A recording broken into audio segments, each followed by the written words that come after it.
And the true believer knows that none of this is in vain, that this is all jihad, that this is all ibadah, and that this is all counted for by Allah subhanahu wa ta'ala. And so the conversation of doxing, the conversation of getting arrested and suspended, I think it's time for Muslims to start to say, all right, so what?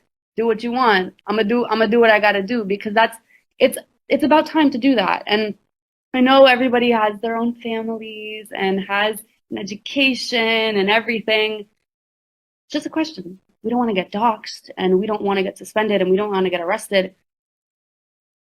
How gangsta are you? That's just my question. How much are you willing to do it? And I know everyone has their own risk levels, but at the end of the day, that's a question to ask ourselves. How committed am I to this?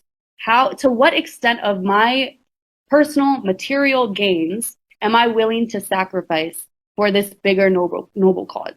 And subhanAllah, I truly believe that when your heart is in the right place, if you get suspended, if you get doxxed, because it's bound to happen when you're doing a righteous cause and when you're doing something for the sake of Allah here in the West, it will never ever be in vain.